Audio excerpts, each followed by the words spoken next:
د لوی او بخښونکي خدای په نامه درنو زده کوونکو د هر څه له مخه زه شفیق الله نورزی خپل سلامونه او نیکې هیلې تاسو درانه حضور ته وړاندې کوم. خدای دې وکړي چې روغ جوړ او د روغتیا جامې مو په تن وي. درنو زده کوونکو، هیلهمن یم چې د نوي لوست لپاره مو ځان تیار کړی وي، خو مخکې د دې نه چې نوی لوست پیل کړو یو ځل تیر لوست ته ورګرځو او د تیر لوست څو مهم ټکو څخه یادونه کوو. درنو زده کوونکو، د موږ تیر لوست و 21 تریزومي، همدارنګه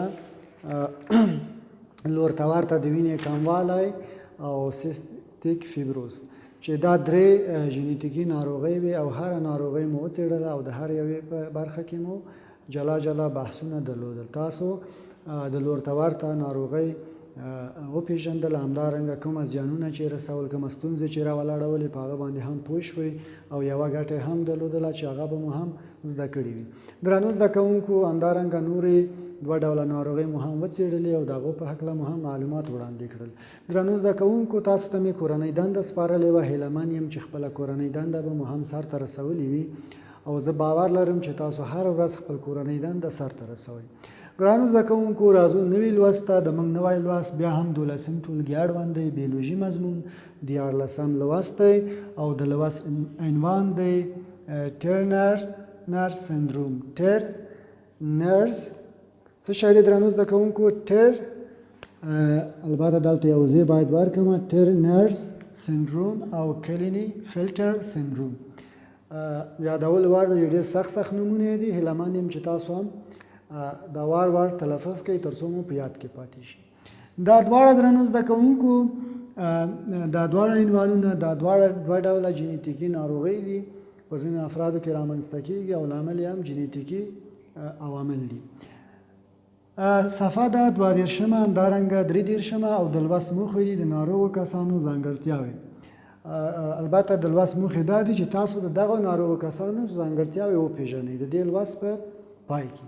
نو موږ به موخې ته رسېدلي او لوست به مو زده کړی وي. درنو زده کوونکو، راځو لومړی تورنر سندروم او یا هم مونوزومي ورته وایي، چې هغه کروموزومونه څه شی دي؟ X0 یا XO دي. یعنی دا په دې مفهوم باندې چې دغه افراد څه دي درنو زده کوونکو؟ دغه افراد یا دغه کسان په خپل حجرو کې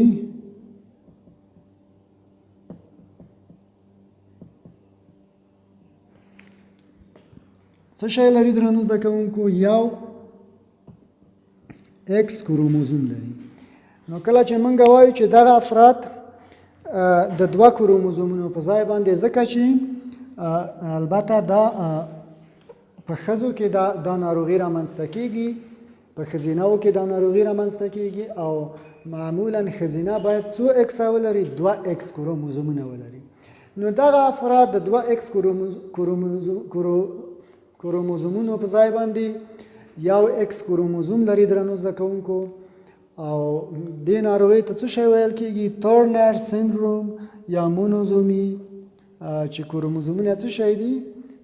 XO یا X0، یعنی د یوه X کروموزوم نشته دی، فقط یو X کروموزوم لري، د یو X کروموزوم په ځای باندې څه شی دی؟ O یا 0 دی. نو دغه ډول ښځې درنو زده کوونکو له نورو ښځو څخه کوچنۍ وي او شنډې وي. دغه ښځې چې دغه ناروغۍ په ښځو کې وي، دغه ښځې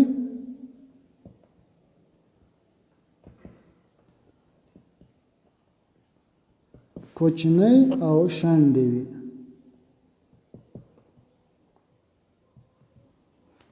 یعنی د نورو ښځو څخه دا څه وي درنو زده کوونکو؟ کوچنۍ وي او شنډې وي. شنډې په دې معنی یعنی اولادونه نه زېږوي، ماشومان نه زېږوي، شنډې وي، د دې وړتیا نه لري چې اولادونه وزېږوي. په دوی کې زیاتره جنسي ثانویه خاصیتونه منځته نه راځي. درنو زده کوونکو، موږ په نارینه جنس کې او همدارنګه په ښځینه جنس کې جنسي ثانویه خاصیتونه لرو، چې په دغه ښځو کې دغه ثانویه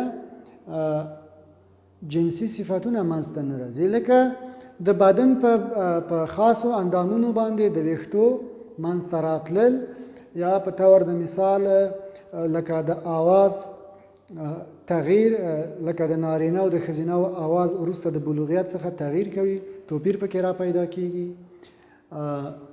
لکه په نارینهو کې د بیلګې په توګه باندې د بریتونو یا د ګیرې منځته راتلل، یا همدارنګه په زنانهو کې د تیونو غټوالی، دغه ټول ثانویه جنسي صفتونه دي چې په دغو ښځو کې منځته نه راځي.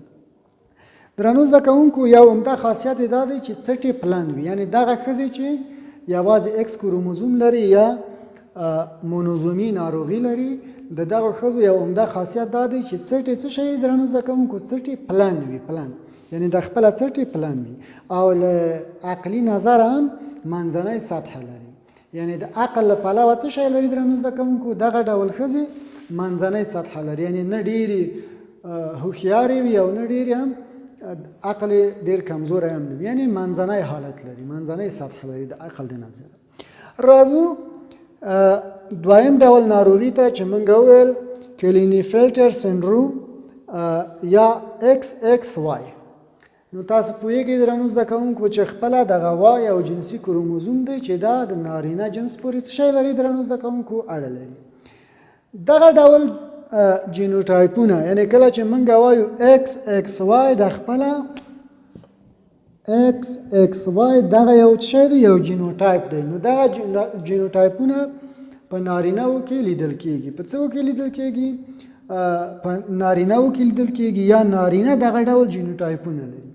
درنو زده کوونکو دغه کسان کله چې موږ وایو، نو یو نارینه، البته د یادولو وړ ده چې یو نارینه په حجرو کې باید دوه جنسي کروموزومونه ولري چې هغه XY. نو کله چې دلته د یو XY په علاوه باندې یو X بل زیات دی، نو دغه جینوټایپ په نارینهو کې لیدل کېږي. او دغه کسان څه درنو زده کوونکو، دغه کسان غټ او قوي وي. څه وي؟ غټ او قوي وي، یا غټ او قوي بدن لري، لاسونه او پښې اوږدې وي. دوی هم څه وي درنو زده کوونکو، شنډ وي، یعنې غټ او قوي وي، لاسونه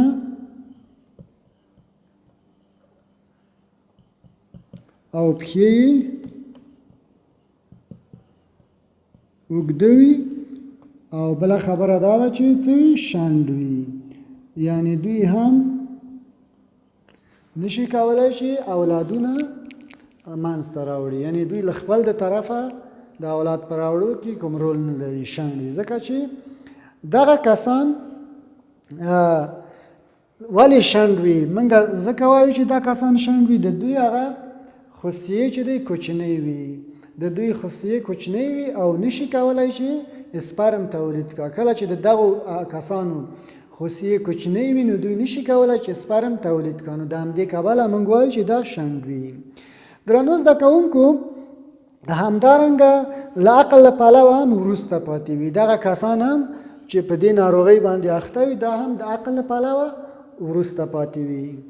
او کله چې موږ وایو د عقل د پلوه وروسته پاتې وي، ښځینه خواص هم ځان ته اختیاروي. یعنې ډېر همدغه کسان که تاسو لیدلی وي، دا شان کسان دا هغه کسان دي چې ښځینه خصوصیات ځان ته اختیاروي، یعنې د ښځو پېښې زیاتې کوي. دا د دوی هغه جینیتیکي حالت وي. درنو زده کوونکو پر دغه ډول جینوټایپونو، یعنې علاوه د دغه جینوټایپونو نه علاوه نور جینوټایپونه هم دي چې هغه موږ ویلی شو XXXY، یعنې 3X او یا Y او یا هم XXXX او Y. یعنې علاوه د دې نه چې موږ 2X یا Y لرو، په ځینې کسانو کې نور جینوټایپونه هم لرو چې کیدای شي چې یو فرد حجرې XXXY او یا هم 4X او یا Y ولري. نو دغه جینوټایپونه هم په ځینو افرادو کې لیدل کېږي. درنو زده کوونکو یو ځل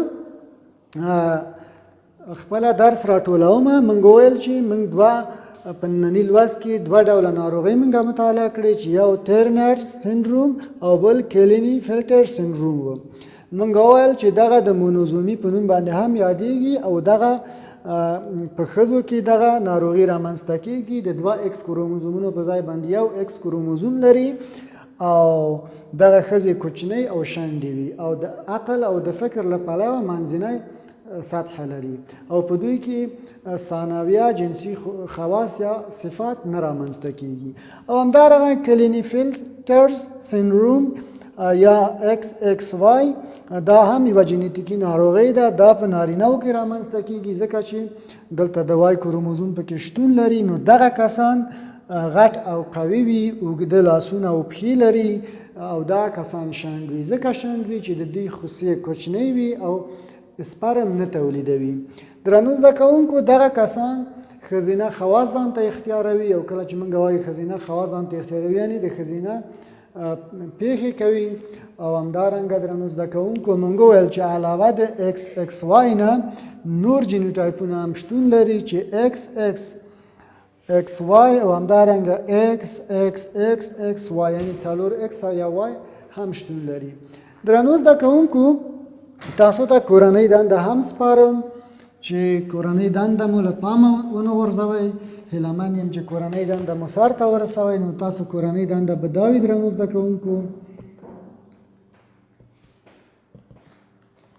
چې د لوست